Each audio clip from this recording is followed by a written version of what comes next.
Howdy, this is Jim Rutt, and this is The Jim Rutt Show.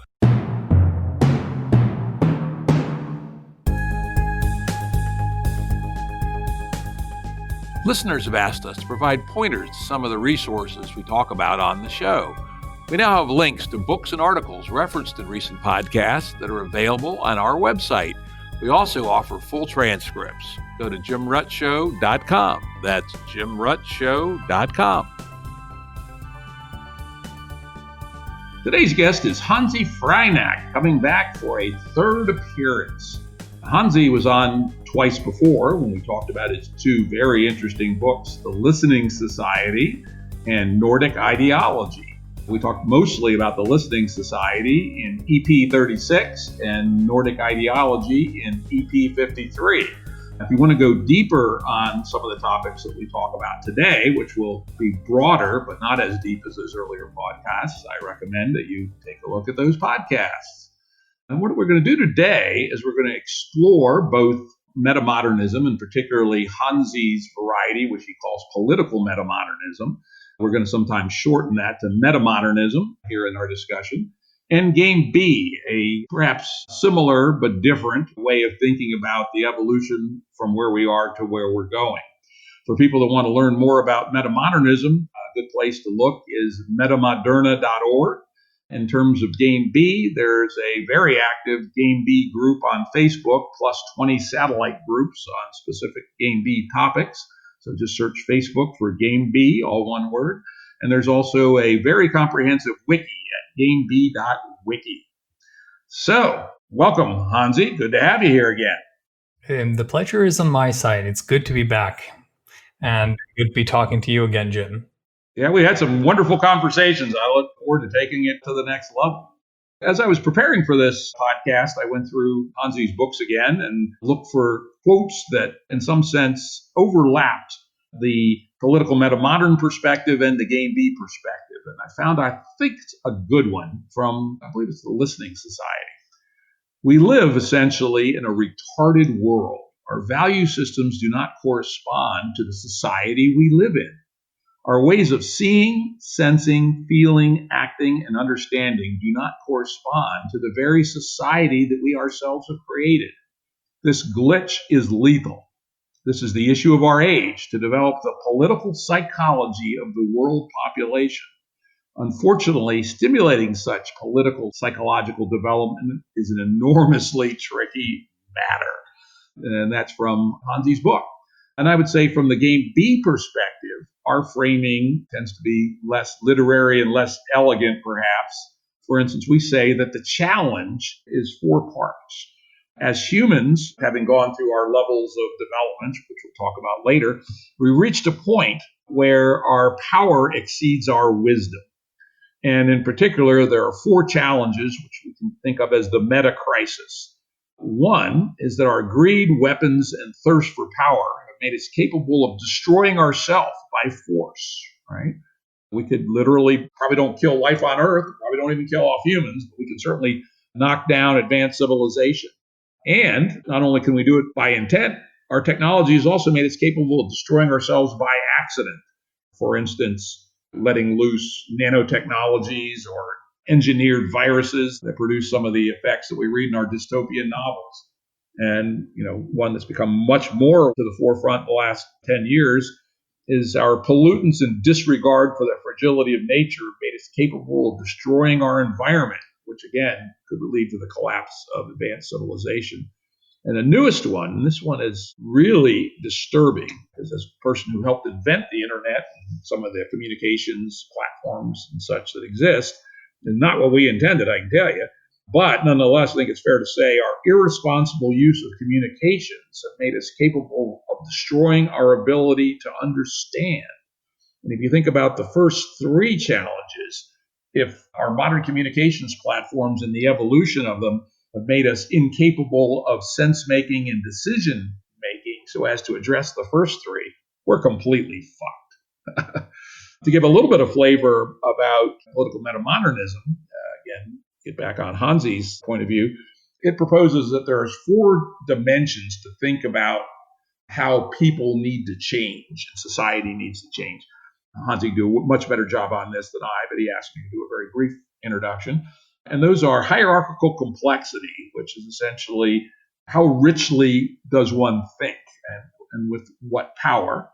Code, which you can think of as culture or our social operating system.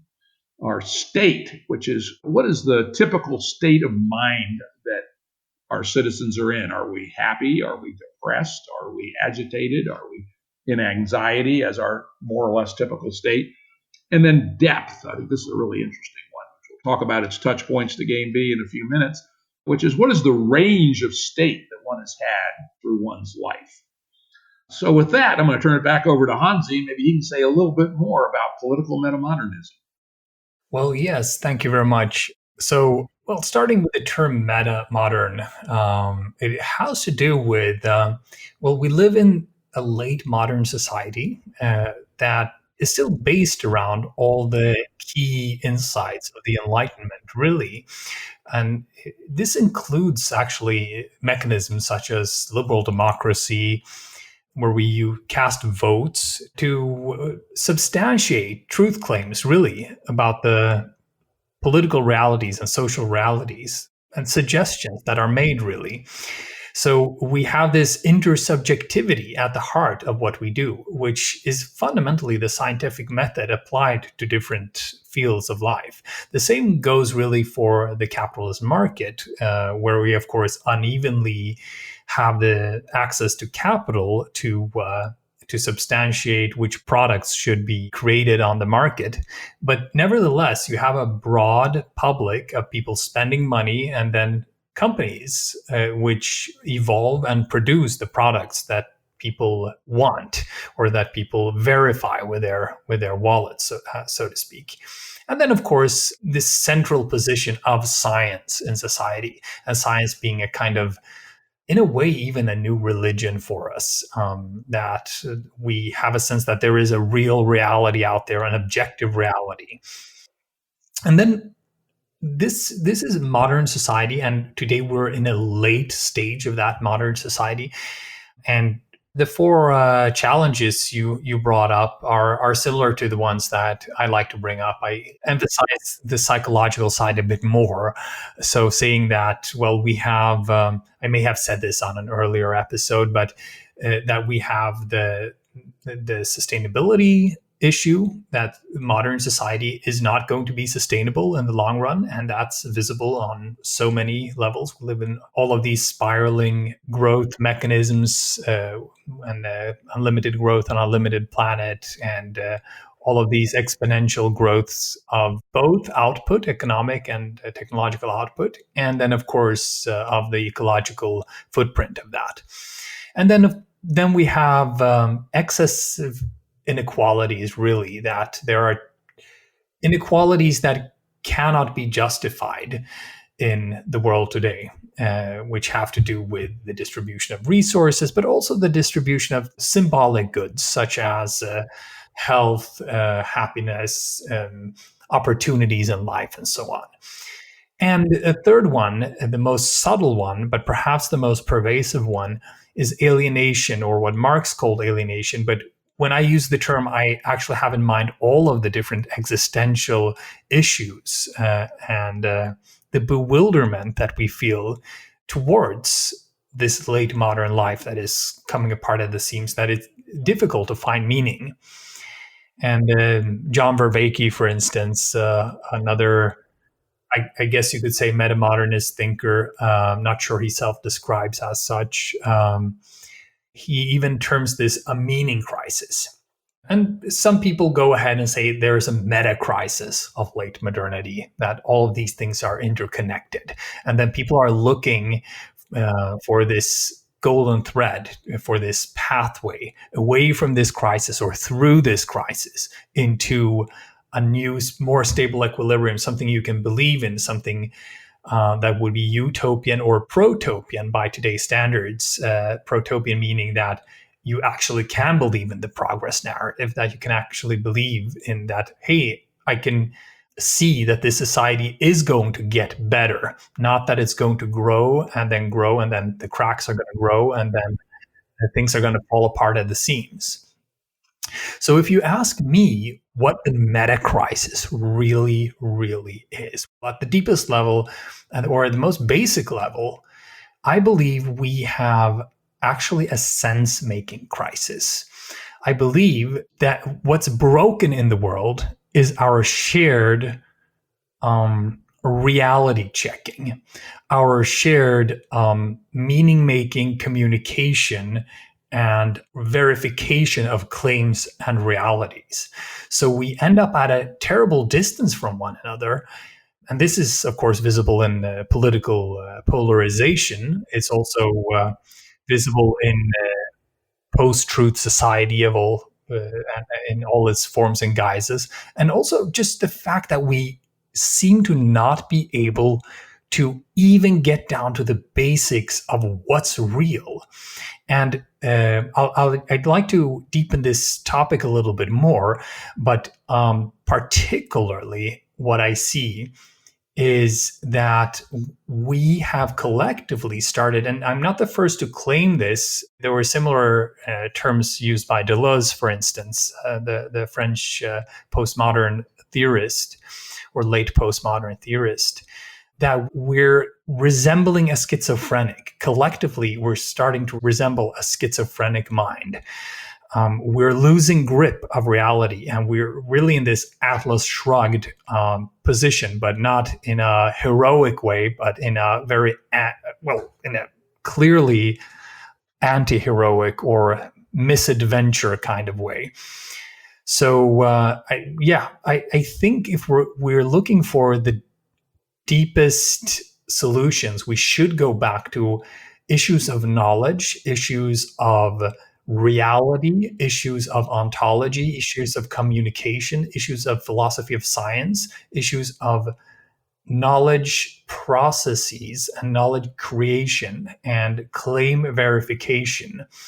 And somewhere there, I see the most central issue to be resolved, because if we can't even communicate about reality, we can't even if we're at odds about the very basics of what's real and what the human condition is and where we're going, then we're highly unlikely to resolve the profound challenges that we face. Yeah, I would say that this is where Gameb and political metamodernism are really on the same page. The concept of sense making is a core idea that we both share. In fact, one of the Gameb folks, Daniel Schmachtenberger, had some incredibly eloquent things to say about not only the crisis of sense making, but how we can learn to do better with our sense making, both individually and, as he'll make the point very importantly, collectively. And I would point people who want to get most of Daniel's thinking in one reasonably palatable piece. There's a video on Rebel Wisdom called, I think, The Sense Making Crisis with Daniel Schmachtenberger, #1. There's 4 of them, but the first one is the one that you really want to listen to. Extremely interesting. And as Hanzi says, if we can't figure out how to make sense of our world and have a agreement, at least on the facts, if not on what to do, that our chances of meeting the 4 challenges and other challenges are very small. It's interesting, he also met John Vervaeke, who I would say is at least Gameb adjacent as well as postmodern adjacent. Another one of our Gameb thinkers, Jordan Hall, has a strong relationship with John Vervaeke, and they've appeared together on videos, etc. And so while personally, those who listen to the show know I'm a little skeptical of high metaphysics, I'm less convinced there's a big M meaning crisis, but I am definitely convinced there's a small m meaning crisis, and that the meanings that we're making are not good for either the ongoing long-term existence of our society or for our well-being, right? You talk about this alienation. And one of the ideas I have found very useful lately has been another one of these French thinkers, Baudrillard, and his idea of the simulation and the levels of simulation in which society has found itself in. And, one of the things that afflicts, I would argue, many, many people in the West, in the United States in particular, but also everywhere you think of the West, is that we are, in many cases, living completely away from actual life, the physical realities. And we think that things like social media is reality or what's on TV, etc. We don't know how to change the oil on our cars anymore. We don't have a garden anymore. In a pinch, we wouldn't even know how to kill a deer and butcher it, right? And I will raise my hand and say, I can do all three of those things, God damn it. And people that live deeply in the simulation strike me as those who are most likely to feel alienated and most likely in a real sense to not feel that the strange society we live in is for them at all. Yes. So there is a certain disconnect from reality in its more visceral form, and there are many movements that try to reintegrate this. Of course, there you have prepper movements, you have all kinds of new survivalism that shows up. You have all sorts of workshops where you dance and prance around and get in touch with your masculinity, all of which can be good things. So I do see that people are responding to these things. However, what I feel is being missed out on is the overall big goal to recreate governance in a way that communication and truth verification and democracy and our institutions of decision making and legitimization of those decisions, also checking with the facts and so on, that they're really breaking down. And of course, social media is a very big part of it, and this disconnect from everyday reality. And here I'd like to actually zoom in on what I meant a little bit with the schizophrenia part. So unfortunately, in my own family, there has been history of schizophrenia, etc. And I had an old uncle, a distant uncle, when I grew up, and he would write these letters after he had his schizophrenia had developed. And these letters would touch on three topics that would be intermixed, or four topics. So they would all be conspiracy theories. And then in those conspiracy theories, you would find certain themes that showed up very strongly. One was pedophilia and conspiracy theories with pedophilia and cabals and stuff like that. Another thing was UFOs and aliens. And another thing was magical thinking mixed up with astrology. And another thing was preoccupation with Nazis. In his case, Nazis were the bad guys. But if you do take a look at the web today, which is this disconnected simulacra galore, really, where people travel into farther and farther reaches of combining ideas and disconnecting really from the lives that we do live, what do you see? Well, there's the QAnon, a huge conspiracy theory, which is about pedophiles. The New York Times on page 17, they publish an article about UFOs as if it's a real thing. Not on the first page. It's not like they're saying, by the way, we find, or actually they are saying on page 17, by the way, UFOs are probably real. And nobody really reacts. And this is growing. So the many scholars that I respect spent years studying ufology, and they work to make this a more respectable endeavor, which is highly problematic. That we're kind of losing. We're not even on the same page which kind of reality we're talking about. And inner and outer reality, objective reality and subjective reality are getting mixed up here because people will object. You cannot understand my view of UFOs unless you've taken enough DMT, which is also a problematic statement. But very intelligent, very high up in society, very powerful folks are being influenced by these ideas and taking them seriously. Together with that, you have all sorts of magical thinking They come in many versions. They can be therapy forms where you change the energies of a certain kind of family constellation system, or healing of different sorts. And of course, healing can sometimes work, but probably for other reasons than energies actually floating around. You have people, intelligent people, scholars using the secret style manifestations, basically that you think about getting rich and then you hope that will manifest in your life. You have increasing prevalence of astrology being used therapeutically, but also taking much, much too literally. And you have fascists showing up on different forms and guises. They have showed up in metamodernist settings, often with explicit, sneaky plans to infiltrate the brand and make it about some kind of new right, new far right, proprietarianism and meta right and all the rest of it. But basically, if you scratch the surface, these are Nazis. And they claim to be metamodernists. And you've had a similar problem, I know, in the Gameb groups. So actually, all of these themes that I recognize from my childhood as schizophrenic symptoms are showing up through the social media in our own wider community of progressive thinkers who want to make a dent in this world for something positive. Often intelligent people, often sensitive people, often highly connected, highly talented, highly creative people. And well, what does this tell us? Well, we're losing it.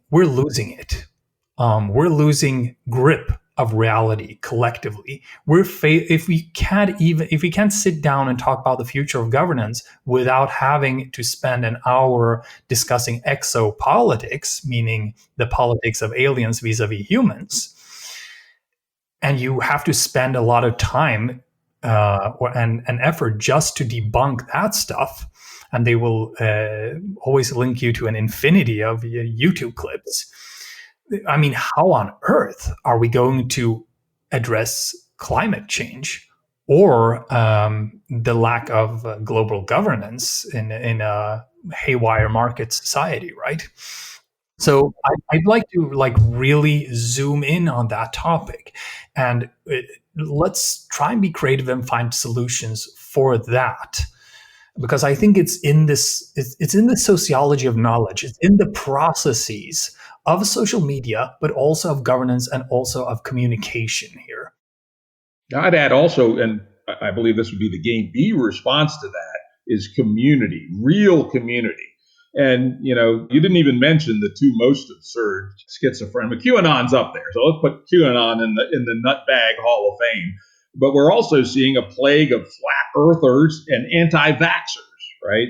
Another group I helped found called Rally Point Alpha, which is focused on sensemaking. Find that on Facebook, Rally Point Alpha, 3 words. We don't have too many rules there, but one of them is no fucking anti-vaxxers, right? Because as you say, they can go on for days pointing you to all kinds of crazy shit on the internet, and they'll derail any conversation that comes anywhere close to public health with their absurd anti-vaxxer stuff. And yet the reality is only 100 Americans have died from the side effects of vaccines since 1950. And God knows how many millions of lives have been saved. So by, even the most cursory examination, anti-vaxxerism is just plain fucking nuts. And yet, as you say, some very intelligent people have absorbed it. So let's talk about, in terms of theory and practice, what is this all about? And I think actually your political metamodern framework is helpful here. We can talk about hierarchical complexity, which in kind of shorthand, you can say, how smart is somebody? And unfortunately, our world's gotten too complicated for the hierarchical complexity of most people's brains. I mean, I see it all the time, right? The second is the code, the social operating system that we are currently operating, which the Gameb analysis has been hijacked by the short-term money-on-money return signal. And this is where Daniel Schmachtenberger does a great job. He will say that when you're consuming information, the first question you should ask yourself is whose economic benefit was this information created for or in response to? For instance, one of the problems of science in the sociology of science, not in the engine of science, and that's a distinction I think is very important. I'm a strong believer that the engine of science is robust and powerful, but the sociology of science has some serious issues that need to be addressed. Is the funding sources for science, which drive the agenda for science and how careers are made in science, are driven by people who have vested interests, pharmaceutical companies, the defense complex, the intelligence agencies, etc. So when you read a paper, scientific paper even, go read the acknowledgement section and see who funded this damn thing. And so our core code, our operating system, as we'd say in Gameb, or our deep code, has some deep flaws in it that produce strong economic incentives to skew the information that we're getting, right? And then, of course, our state, one of your ones in the Gameb formulation, we point out that learned helplessness and anxiety about life are both side products of our current code, right? The United States is worse than Europe in this. In the United States, if you're not careful, you could actually end up homeless, right? That is not good. And so it seems to me that the attack on this problem of sense making is unfortunately, a pretty hard one. There is no magic silver bullet. Daniel Schmachtenberger lays out some things we can do, but it's not easy. And I would suggest that the hierarchical complexity problem actually speaks to at least a hint in the direction we can go, which is, even fairly smart guys like ourselves have a hard time keeping up and parsing what's going on. I know I do. I don't know about you. I've done a lot. I've read a lot. I think a lot. But man, it's really, really hard to make sense of the world by myself. So a Gameb concept is collective sense making is absolutely indispensable. And our own view is it should be bottom up. It should not be top down. You should find other people who think sort of like we do, though with some variance, and as a group, think through the issues of the day. I'm in a group that meets weekly, for instance, to talk about the short-term meta crisis around the U.S. elections and then subsequently the seeming brink of civil war that we're at. These are 5 exceedingly interesting, smart, and varied people. And I think the 5 of us together are making way greater sense of the world than any of us would make by ourselves. I'm already seeing us all change our point of views from this collective sense-making opportunity. And I would say less powerfully, but still relatively powerfully, are online forums dedicated to sense-making like Rally Point Alpha and plenty of other ones out there. So that's at least a short riff on this phenomenon, that it's, fundamentally hard because our world is more complex than our brains can be, and that the code or the deep code of our social operating system provides gigantic incentives for bad faith discourse, not even if it's knowingly bad faith discourse, but it's all steered by the money on money return engine. So there are a couple of threads there that are interesting to pick up. Let's start with the money on money. So we do have the open markets as a way of voting with our money what makes sense to create, right? But as critics of capitalism have long held, and postmodernists and postmodern scholars and French theorists, and among many others, and post-colonial theorists, and have pointed out, is that our money system is not a very reliable truth system, because you can always manipulate what people want. And you can manipulate us through many, many mechanisms that we're not consciously aware of. So you have just what a huge psychological global experiment it is that we're funneling this enormous amount of money into advertisement and affecting our own brains in ways and hijacking our attentions. So that somehow needs to be addressed on a transnational political level.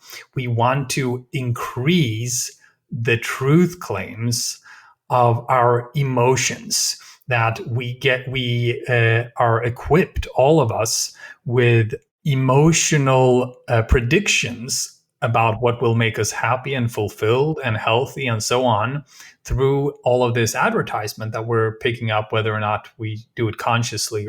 And then we spend our money and efforts and life project and trajectories and goals according to those assumptions. But those assumptions are often fairly poor. So that's an important part, and that we're being fed false information. A second part that a second thread I'd like to pick up on what you said is, well, let's look at flat Earth and let's look at hierarchical complexity. So flat Earth society is basically a lot of people who have the intuition that the world is flat, which is the intuitive belief. Before people knew that we live on a globe, sometime in antiquity, at least the scholars knew by Pythagoras' time or something, people would assume that the Earth was flat. And if you look at it in old cosmologies, Viking cosmology, there's a big tree holding up a disc and so on. And that's kind of the lower complexity thinking. And we all rely on a sense-making process, on a community bigger than ourselves to create our reality. Because it was just up to me, and I was just walking around by myself in my garden and had to figure stuff out, I wouldn't get far at all, just like you said. So it's not just, of course, a group of my friends. It's the wider community, education, science, media, and all the rest of it, right? So what used to be in modernity's earlier phases a fairly coherent such bond between individual people and the sense-making community and reality verification mechanism, it has been severed by the internet, because we now can find these bubbles and then we can verify claims and intuitions. And conspiracy theories, they pop up with increasing rapidity and absurdity. The same thing with, of course, flat Earth, that people have this intuition and then they can verify one another and say, let's be critical. And they might have difficulties verifying the stuff that the claims of actual science and actual education. Within the flat Earth community, they will say again and again, please think for yourself. And the answer often is not to think for yourself. The answer is to have a reliable enough community to think for you. Because, hey, we won't get very far if we try to think for ourselves, even on this topic. And this actually connects beautifully to the issue of democracy. So political metamodernism is the opposite pole of populism. So populism is the lowest common denominator that, well, in European countries, a lot of people are irritated by the presence of Arabs who integrate poorly into their communities. And a lot of people can feel this relatively viscerally in their lives, and they can see it out on the street. And, well, they have events and stories about this. So this is an easy topic for populism, whereas climate change, you have to think abstractly, you have to think long term, you're not noticing anything particular here and now, and you have to trust complicated predictions, which are admittedly tentative, and you have to relate that to your own life and to the politics of your country and to the market mechanisms and to technology and the use thereof. So that's a much, much more complex issue, and it requires co-development, and it requires good knowledge processes, good sense-making processes, and good translation of those sense-making processes into everyday lives and communities. And that's what we're not very good at as society today. So political metamodernism will never be popular. It's not going to be like socialism, like a mass movement. And there won't be metamodernist countries or societies which are nominally metamodernist.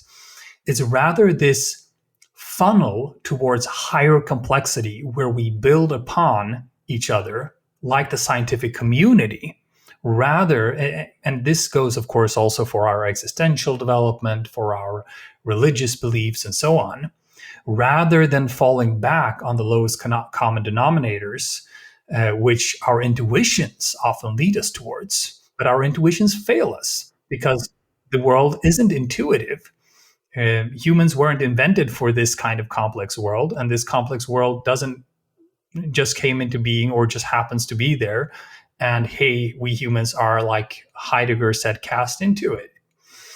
So the main challenge, I think, is to somehow lift this improvement of the quality of knowledge making to make it into one of the key political issues of our societies, that governments around the world should ally and think, okay, how can we make our politics much, much more empirical? How can we make our publics, our populations, much more critically minded? How can we make communications?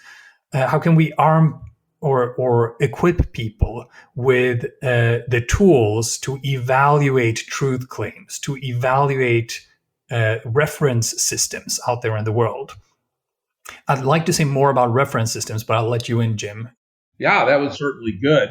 And certainly that would be one path forward. And I would say that's a path that we all need to be working on. And certainly people in the Gameb space are working on encouraging these kinds of things. But, it's not clear to me that faced with the fundamental dynamics that we have, that this can be accomplished top down. I mean, look at the current American political mess we have. We have essentially anti-liberalism of the left and the right, and then we have an ever-shrinking number of sensible people in the middle. And you then add to that the current state of our communications infrastructure, and we have insanity propagating itself day by day, where we now have a shooting on the left and a shooting on the right, and God knows where that will escalate to. So we're not putting all of our eggs in that one basket of top-down political change. We do think eventually that has to happen. But Gameb is more and more being focused on a day-to-day basis on localism, on building communities on the ground and on the nets that can bootstrap and essentially demonstrate that there's a better way. And I think one of the problems with our earlier thinking, and maybe the problem with political metamodernism, is that it is more tell than show. And so we believe that we have to put some effort into showing that organizing in certain ways makes better sense making, provides a higher quality of life, a higher state, as you would say, and that at least in a coherent group, we get the effect of hierarchical complexity, even if it isn't in one person, but rather is in a group process. And in fact, the 4 pillars of Gameb, at least in my version of it, is that it should start from the bottom and should be self-organizing, a skill we need to get better at. We should use these networks. And it's interesting that while on one hand, social media is destroying the mass ability to make sense, it's also providing islands of coherence, right? The Facebook Gameb group, the Facebook Rally Point Alpha group, and the hundreds of others, or not the others, where people are using the private networking capabilities. Both those groups, by the way, have thousands of members, where these tools can be used constructively, even if the public versions of them are destructive. The third pillar of Gameb is decentralized.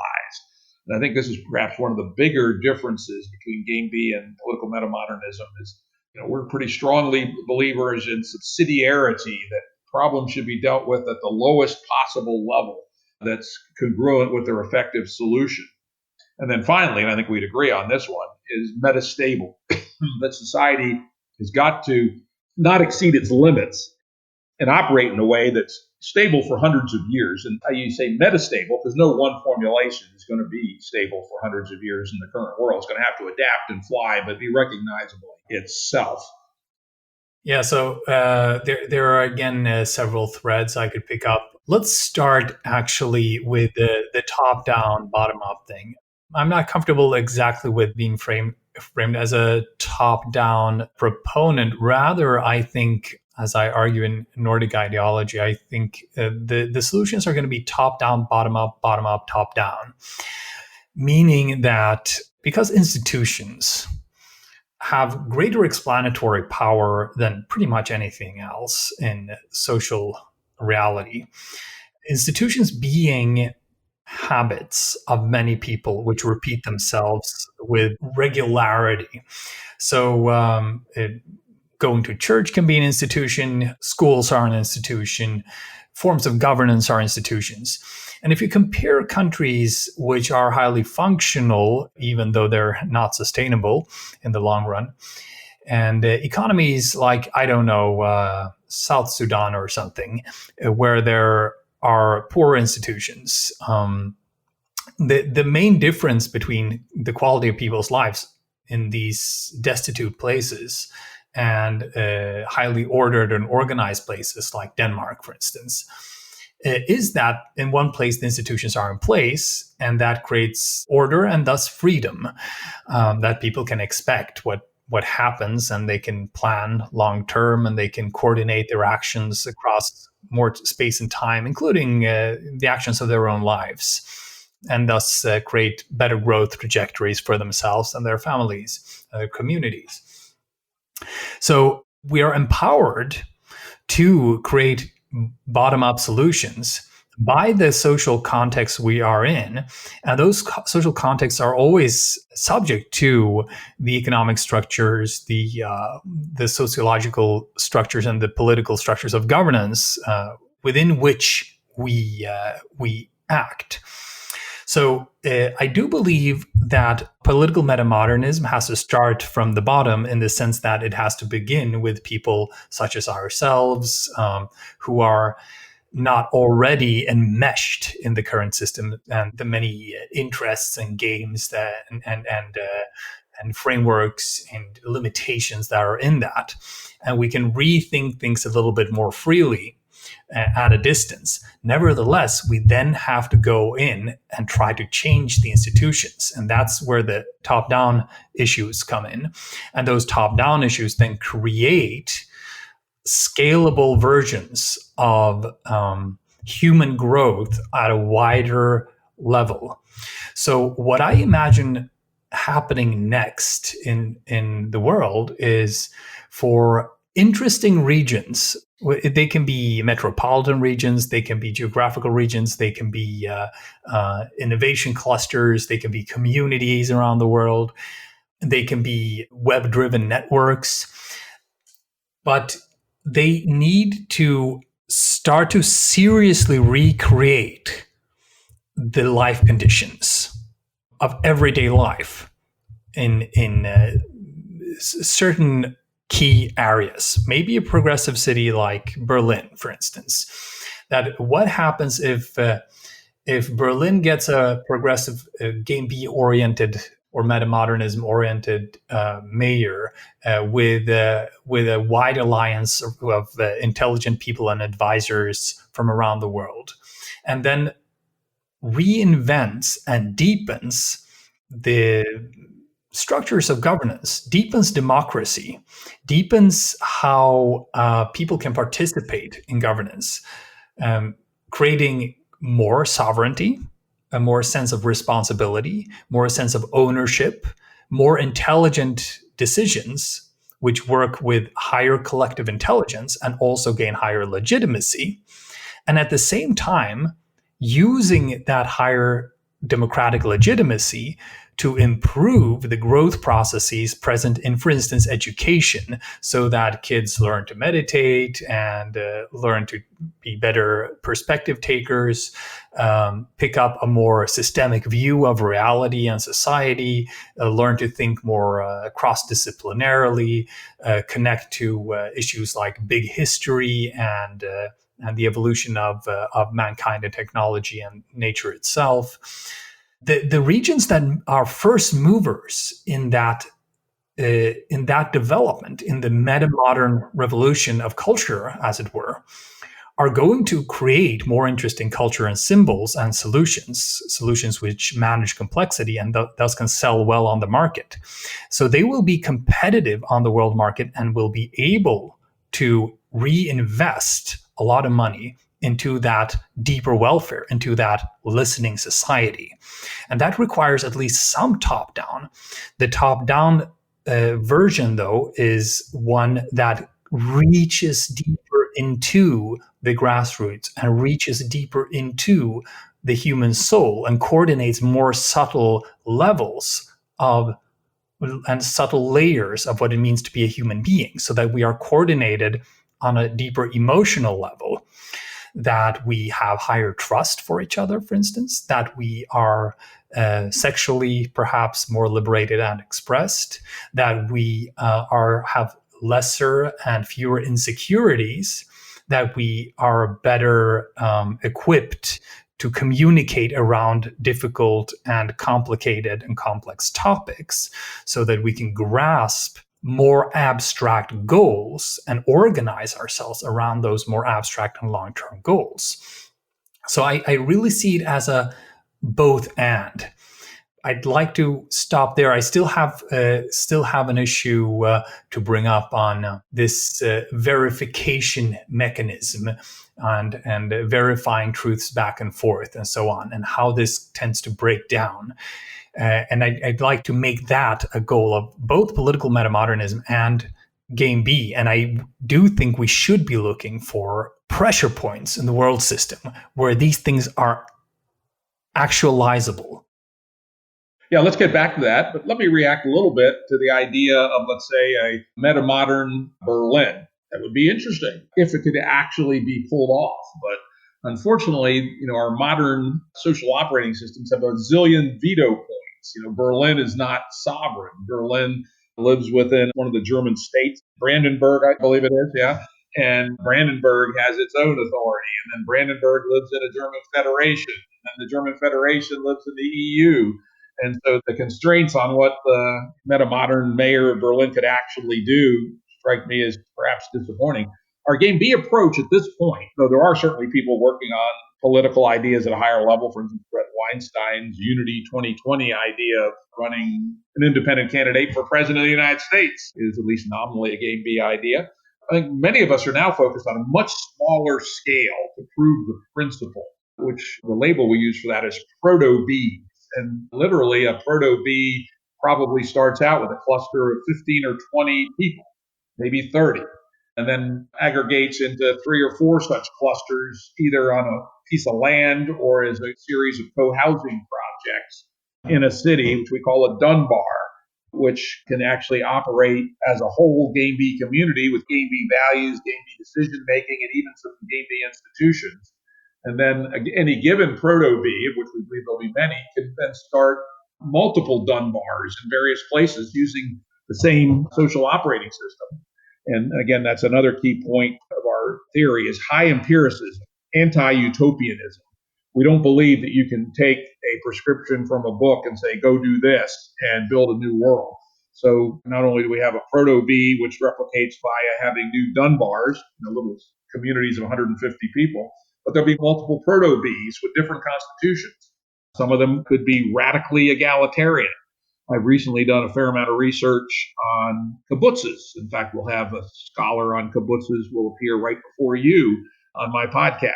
And kibbutzes started out as radically egalitarian, and over time, many, though not all of them, have evolved to kind of a mixed capitalist egalitarian system. I expect proto-Bs to do the same. And they may vary with respect to social class. Some of them may focus principally on college-educated people. I'm hoping others, if I can have my way, one of the early proto-Bs will focus on working class people and the problems that they confront in our society. And so, again, we're really focused on proving our ideas at a small scale, but with a theory that can replicate gradually and eventually take over the world. In fact, I wrote a paper called A Journey to Gameb, which is on Medium. And it lays out the long road to Gameb, which is more or less as I described, could take 100 years, 80 years. And of course, the other issue is if we build enough of this and there's a crisis, which we think is fairly likely, there could be a short road to Gameb, where let's say there's a couple 100,000 Gameb people out there, and maybe 20,000 of them actually living the Gameb life in proto-Bs. When the crisis comes, this might be the most well-prepared cadre to step forward to the world and say, people, look what we've been doing. Here's our evidence. It's not just bullshit and talk. This is how to organize society. And maybe at that point of crisis, there's an opportunity for a short road to Gameb. So I think that's kind of the center of the Gameb energy at the moment. So because nobody owns Gameb, and it is radically self-organizing, there are other tendencies as well, but I think that one's probably the strongest at the moment. And in talking about institutions, I'm a great believer in institutions. I've designed, I believe, a better monetary system for the world. You can find it on YouTube, Dividend Money, Jim Rutt on YouTube, and you'll have an hour and a half talk by me on a better monetary system. And another area that I'm very interested in is liquid democracy.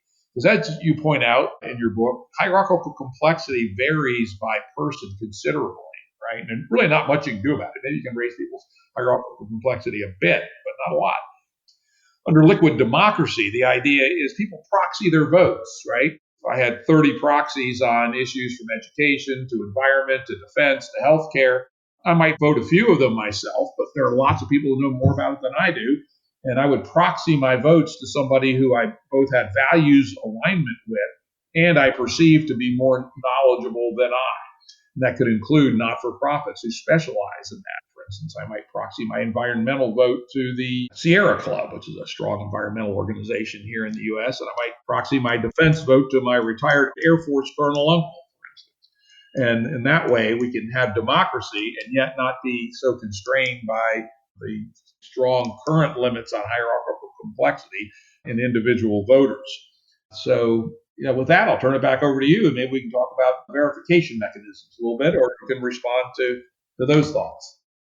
Yes, actually, I do think, for instance, liquid democracy can have a role to play in the larger scheme of things.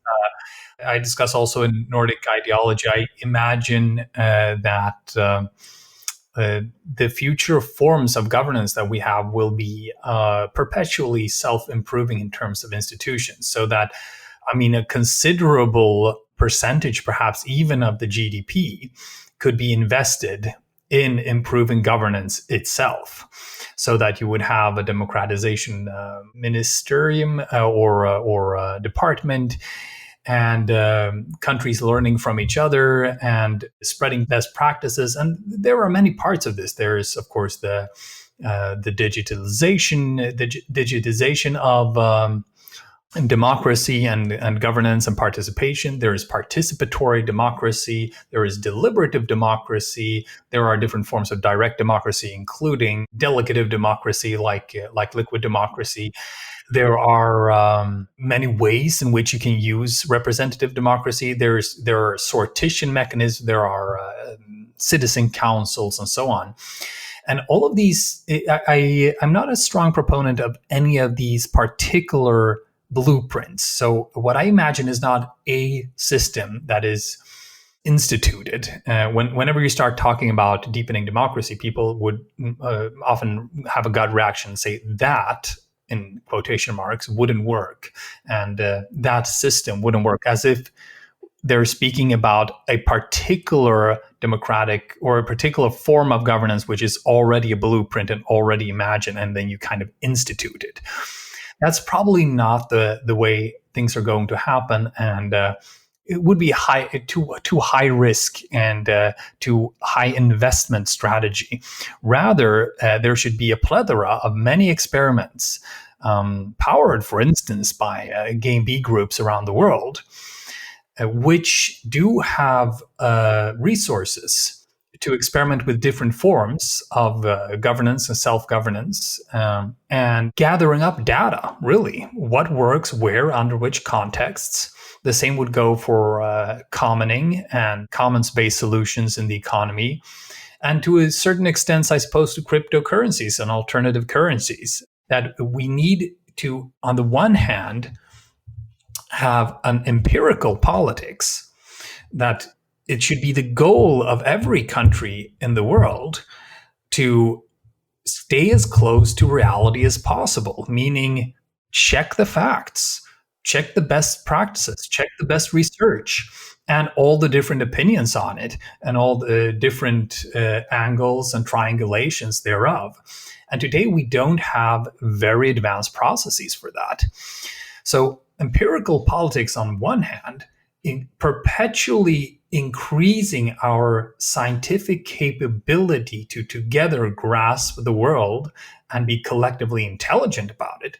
Then on the other hand, using that increased empiricism, that self-improving empiricism, viewed as a critical sociological knowledge process, applied to structures of governance, applied to democracy, to deepening democracy. Maybe I make this sound much more statist than I intend. I don't imagine this is necessarily top-down state solution. Rather, I think we shouldn't ignore the political realm. It has a role to play, but that role is likely to be somewhat smaller. In fact, once you set up all the actual solutions, because the private-public partnerships are there, local communities are engaged. Civil society is engaged in many different ways. The transnational community is engaged. And looking then at how do you spread these ideas? You mentioned before, well, so Berlin is in Brandenburg. Brandenburg is in Germany. Germany is in the EU. And the EU can override German laws. It's true. However, it's also true that one of the most progressive governments in the world is actually the European Commission. It is considerably more inventive and progressive than the governments of the individual European countries. And they're more experimental, and they examine issues such as e-democracy very seriously. They also look at things like alternative currencies. They also look at things like climate change, and they also look at constructive solutions for migration and resolving transnational issues like that. So what we want is a network or a spider web of metamodernly informed or Gameb type thinkers across the board who join in an open conspiracy against the modern world. That you see the institutions of modernity, you acknowledge them for their glory and power, but at the same time you see that the whole train is going to go off a cliff and it's going to be a train wreck. And we have to then try to get off this trajectory and towards another one. So we want to empower networks and individuals across all of these sectors. And that doesn't have to be antithetical to the Gameb communities that you envision and are already starting to cultivate. Rather, they should be enmeshed. So I imagine an open conspiracy of metamodernists or metamodernist type people who are placed across, well, in the Silicon Valley, in like the heart of tech, in the heart of communication, in the heart of academia, in the UN, in key NGOs, in governance, in metropolitan governance, in local governance, in civic projects around the world, on local communities around the world, but who are aware of each other and share this meta map that modernity is awesome, but it's no longer our friend. We want to re-envision modernity, hence meta-modernity. We want to see modernity from above and beyond, as it were, and redesign it, and not just follow its culture. We want to be creators of its culture. So modern life and modernity and the Enlightenment taught us to study nature, to reshape nature according to human goals, human rationality, and so forth. But all of those goals and all that rationality is still subject to human culture, which we are not redesigning and recreating, which creates a third pillar in my thinking, which is politics of narrative or politics of theory or politics of culture, meaning that together we should have a kind of meta politics, a kind of politics that envisions which narratives are defended and promulgated out there in the world and how we make sense of the world. So we should be discussing how we view reality. We should be creating an open conspiracy to deepen democracy and enrich governance and empower governance around the world, which oftentimes means empowering bottom-up processes, or most of the time that's what it means.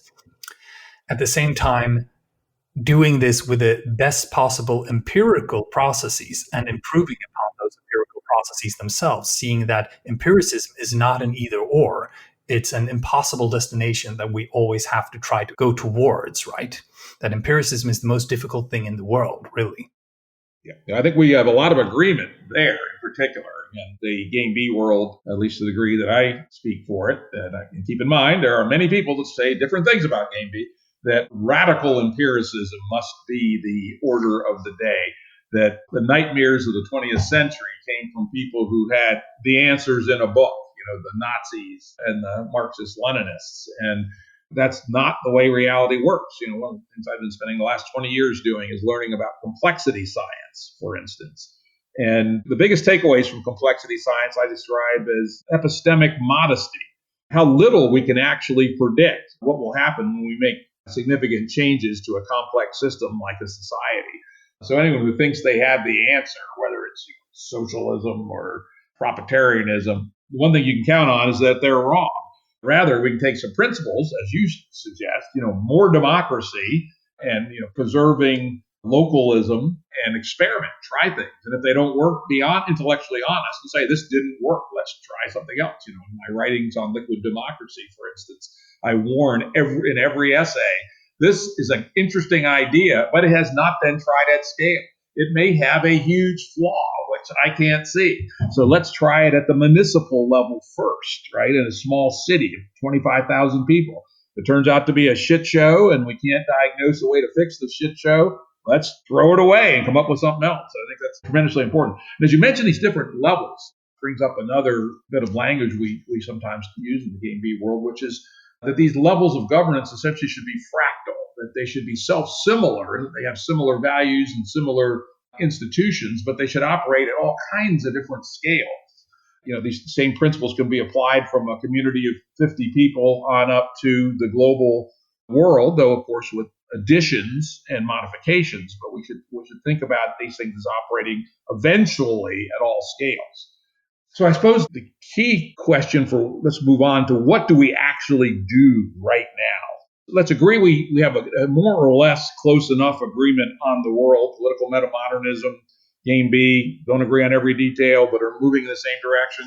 And I'd also call out other folks who I've run across lately who I would describe as also on a similar mission. The peer-to-peer folks, Michel Bowens and his people, regenerative ecology, Daniel Christian Wall, Joe Brewer, some of those folks, system change by doing people, a number of people in California, Zebra United, architects of the future, a number of these people thinking about the same kinds of things that you and I are with a similar heart and a similar head, though with different emphases. And one of the things that it strikes me that would be useful to do is to acknowledge that there are numerous ways to head towards what comes next, and to find some way for us to more formally interact with each other and intercommunicate and maintain our own points of view, but agree upon what we agree upon. In fact, I've labeled this opportunity the Big Change Coalition. It strikes me that might be a move that could be quite powerful, that could be done right now. Yes, so maybe some kind of world conference for this might be a good step, where people become acquainted across these networks and across these different ideas, and basically, one of the key tenets of metamodernism is perspective taking and the ability to coordinate many perspectives in a creative manner, not just critiquing and deconstructing, but also reconstructing. And I think this is a general sentiment and impetus that a lot of like-minded people share.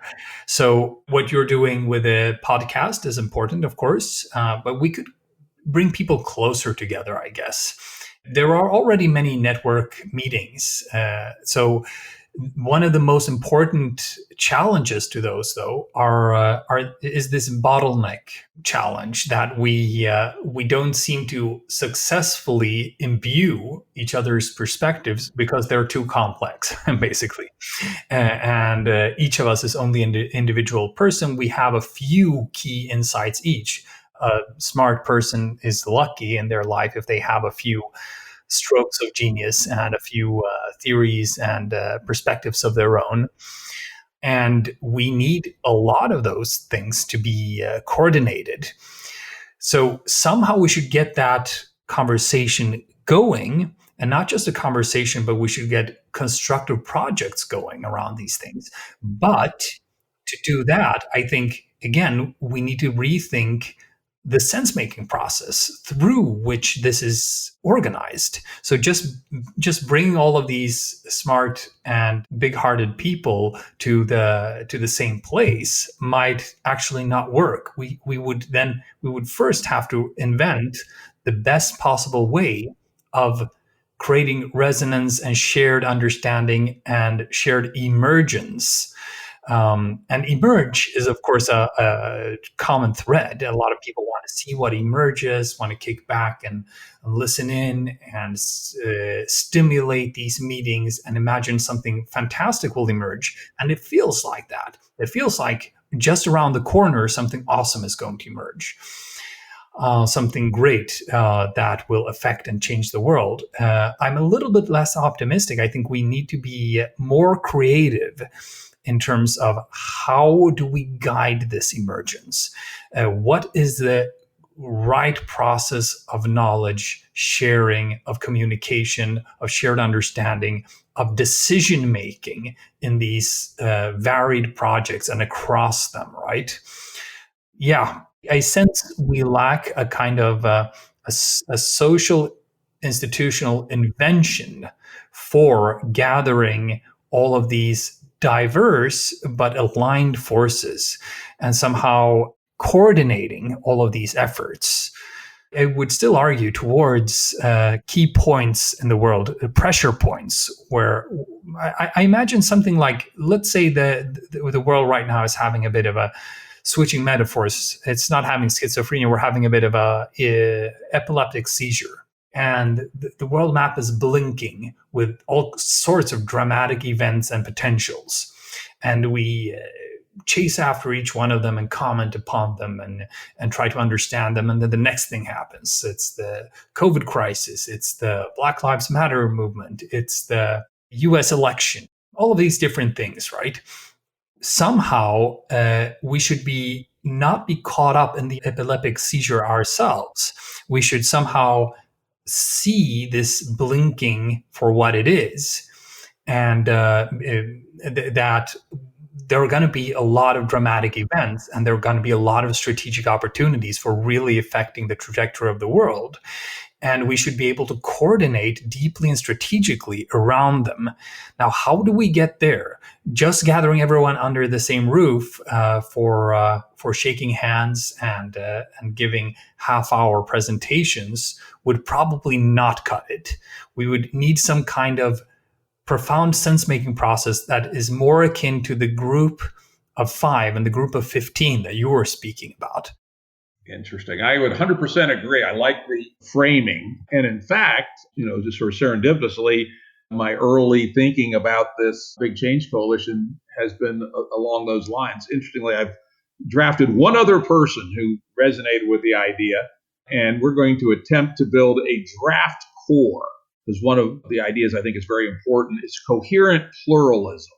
The two words are somewhat contradictory, but I think hold them both in your head simultaneously is hugely important to make this work, is that we must be truly honoring the idea of pluralism, that these different points of view are perhaps all right, or at least are worth pursuing in their own rights, even where they contradict each other, and that's okay. On the other hand, for this thing to be meaningful, there has to be some coherence. And one of the ones me and this other person just plopped down in a couple of emails exchanges is, no first degree racists, for instance, right? Or no Nazis, if you want to put it in more common terms. And we think we can probably come up with a couple of dozen things that are at least candidates for this potential group to form around.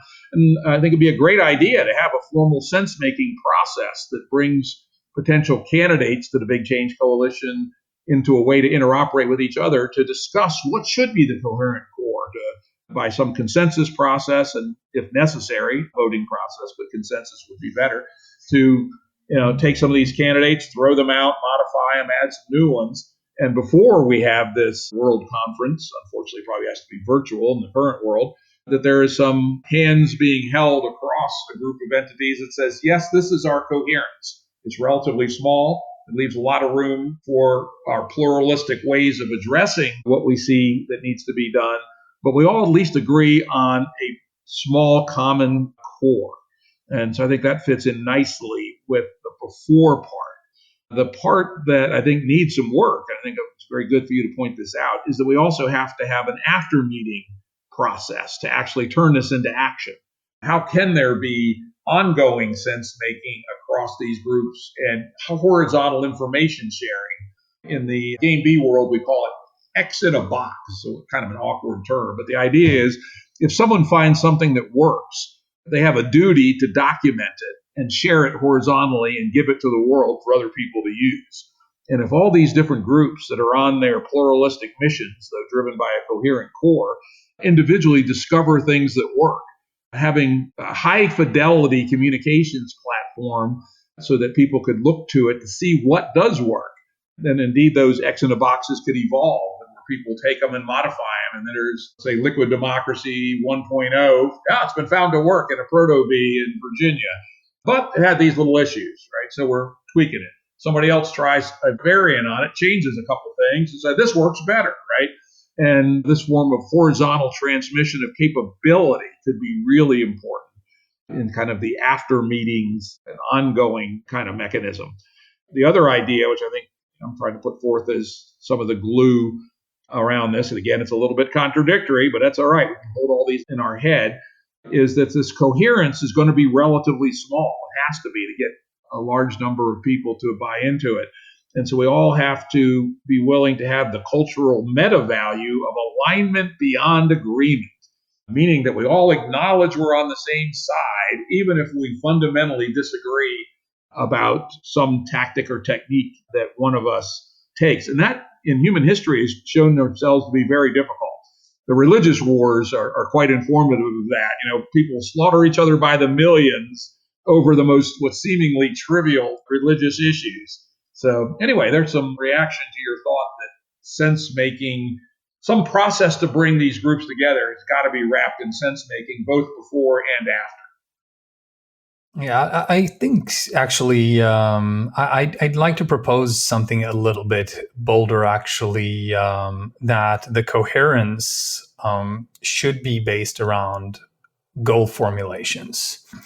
And we should have some kind of membership and constitution in which the key goals are written down.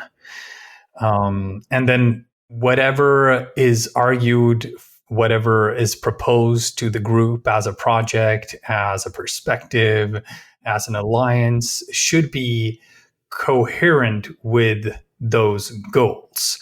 So I would argue that a goal that is of utmost importance is that we have to put sense-making processes and higher truthfulness of the political processes, of communication processes, making society more scientific in a profound sense, but also more existentially mature, should be our core goals.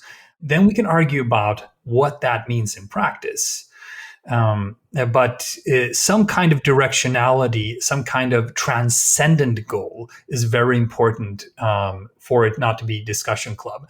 Not only would I say that the transcendent goal should be an inspiring idea on paper through which we convene and then try to materialize different realities in our meetings and our collisions.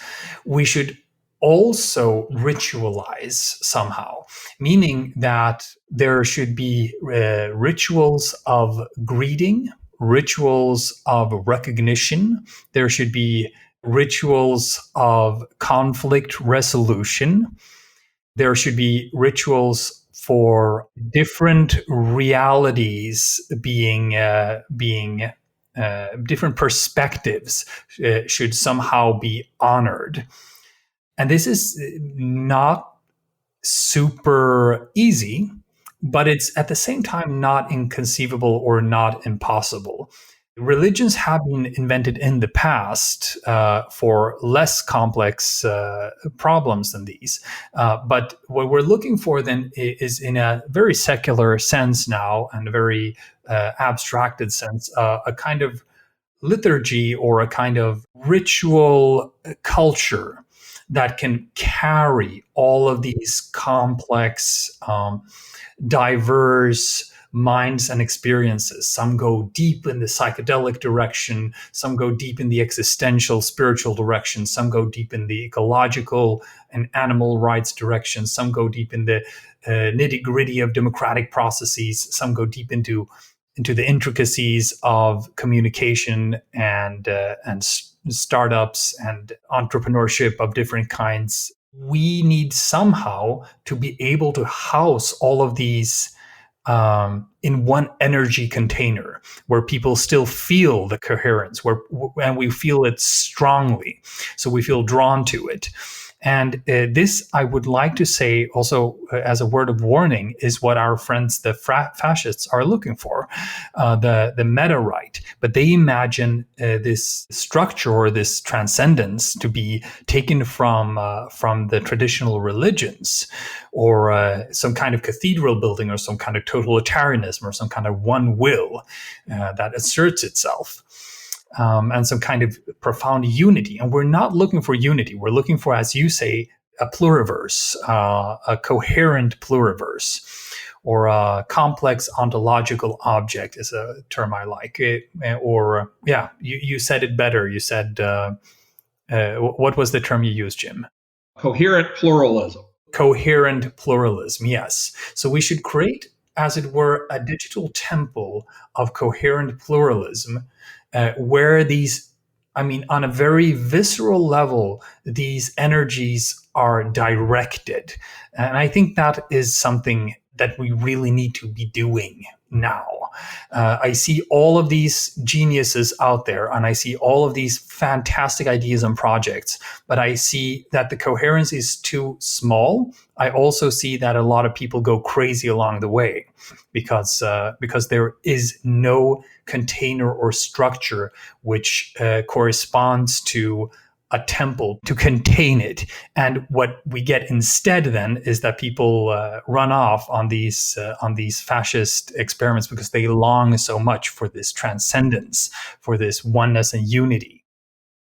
Yeah, a lot of very good points there, which I am 100% in agreement with, I believe.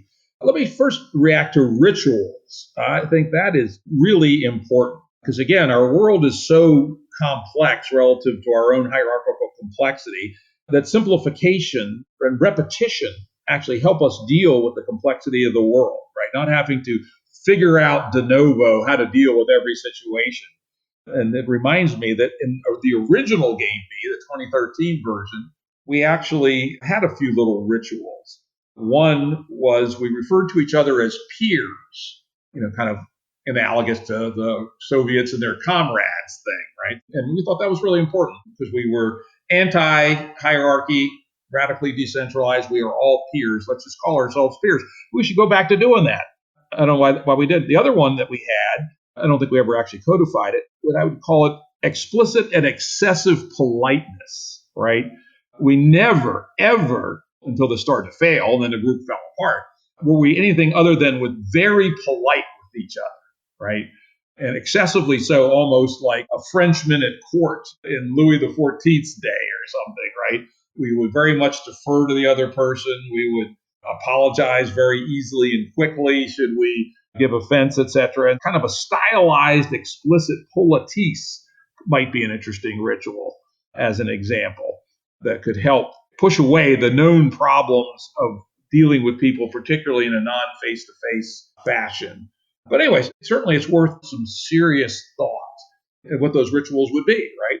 That could be a process to think about, and propose, and either adopt by consensus or reject or modify possible rituals as part of this formation process. I like it. I think it's neat. But then the other one, which is something close as a goal formation, at least as an intermediate goal, sensemaking and truthfulness, I think is really good. In fact, the two bases of Gameb, which came from a conversation Jordan Hall and I had at the Santa Fe Institute in 2008, were honesty and good faith. And we've always said that Gameb has to be a world in which honesty and good faith is a winning strategy and not the sucker strategy that it is in late modernity, and not far from sense-making and truthfulness. And I think somewhere in that space we can find a goal formulation that a fair number of people would agree to. So I think that's good. And of course, people are going to have different ideas about what truthfulness means. But as you said with the politeness part, that if we can show it, don't tell it. If we can create a culture around it, then perhaps we can contain more of this energy. And I mean, the energy is tremendous, really. And it's part of why the world is flipping out so much. People are having all of these profound spiritual experiences. People are having all of these intellectual awakenings. People are waking up to systems perspectives, cross-disciplinary perspectives. People are trashing their old worldviews. They're getting into entirely new networks of people. And at the same time, you see a lot of these people not knowing what to do with all of these things that they access often through the web, and being unable to create something in their own lives around it. And to be able to create something in our own life, we often need companionship then.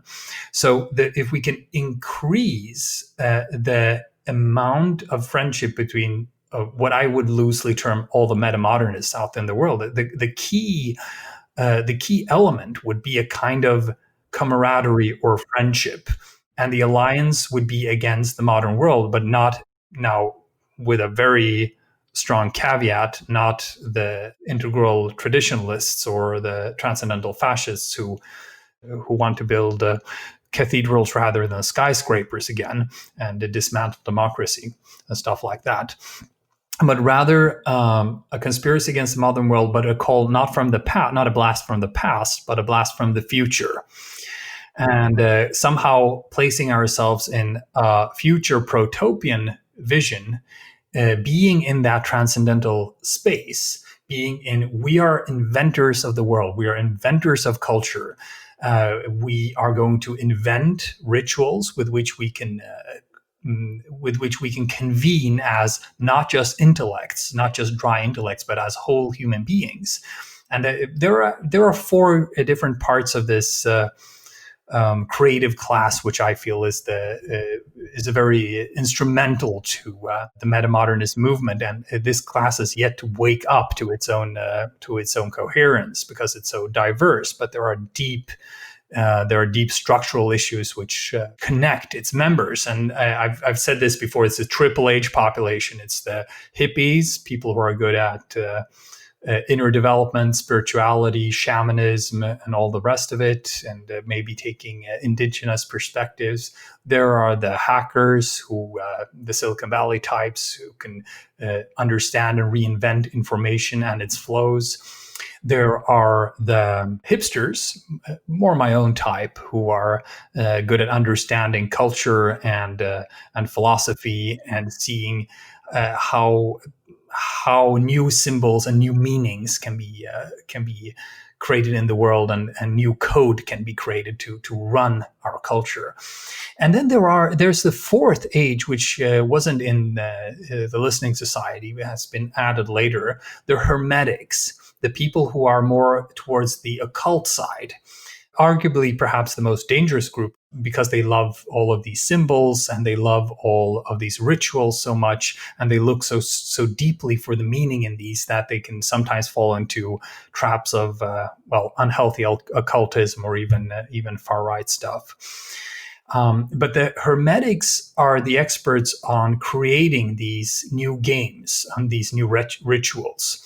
So we somehow need to draw on all of these four competencies, which really they can't be situated within one person, because each of them takes so much talent and so much personality and so much of your core being to develop, that people have these different specialties, and yet together they are all part of, well, not they don't fit in modern society.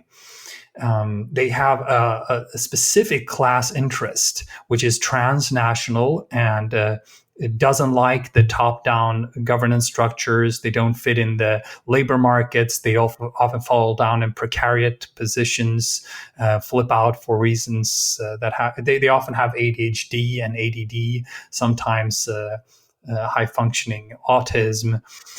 So somehow the temple I imagine for Gameb, the virtual temple, which has this transcendent goal, has to draw all of these four groups and let these energies intermingle. And then I think actually the solutions are likely to come, because all of these people are talented and inventive and already connected.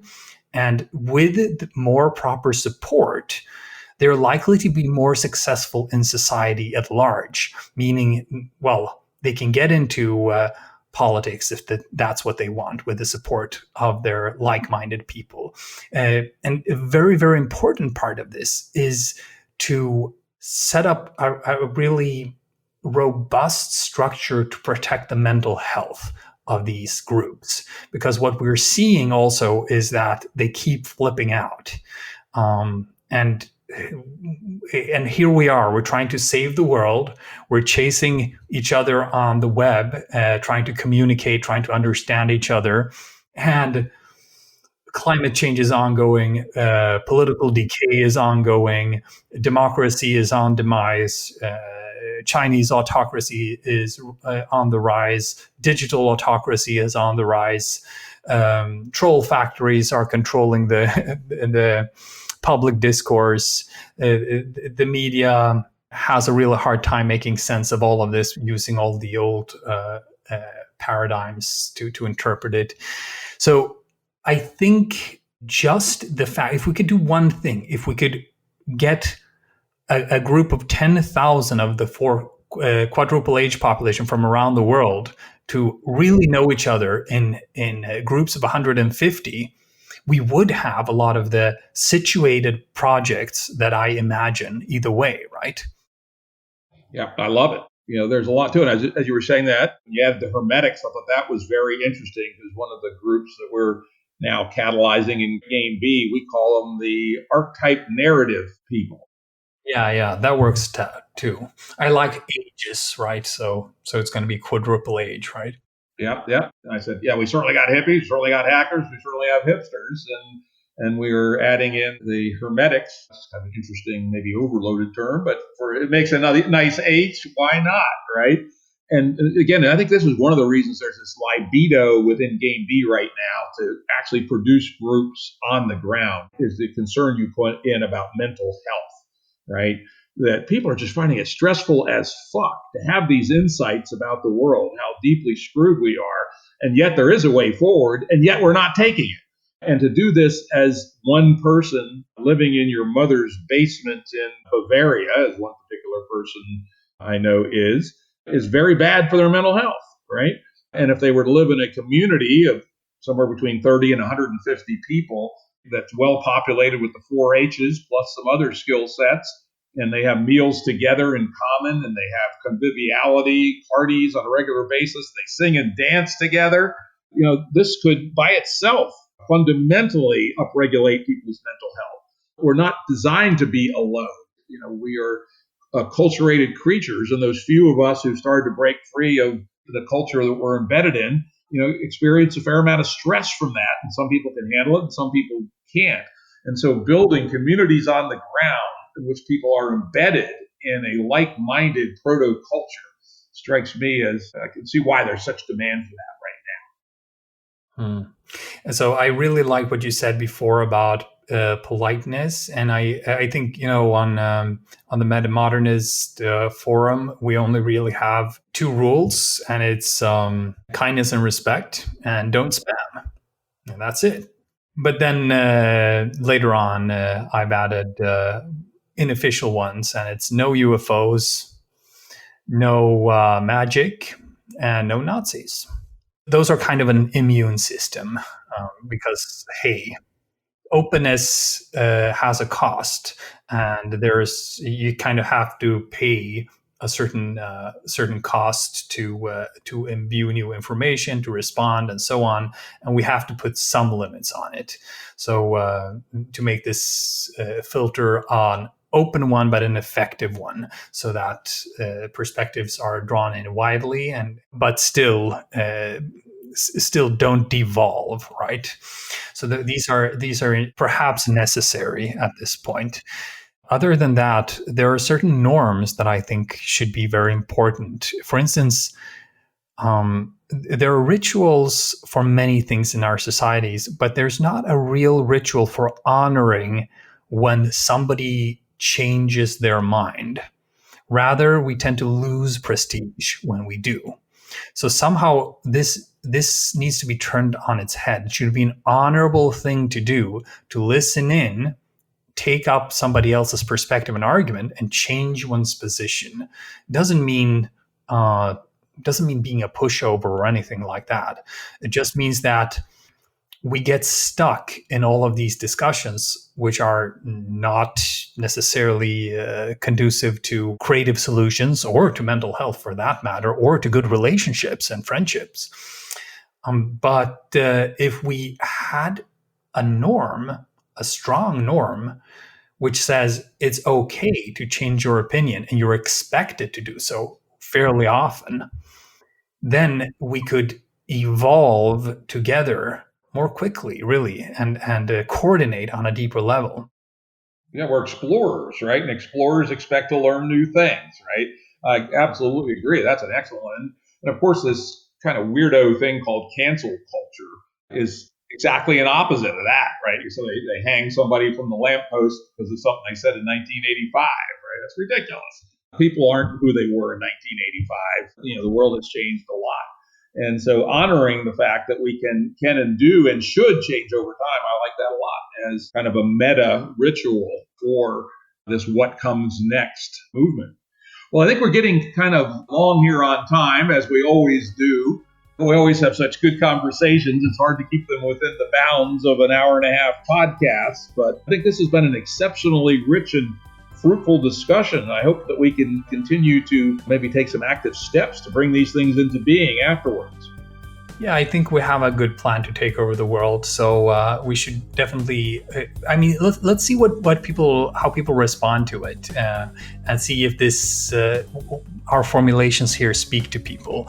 And maybe if we have a critical mass of people who would like to get something like this afloat, a very intentional community of truth-seeking, which is an open conspiracy against the modern world, which tries to bring us to a new equilibrium of more sustainable development and more inner development and relational development, then hey, I think we can go get buried with satisfaction, right? Because then we would have taken a good meta step towards this new world we want to see.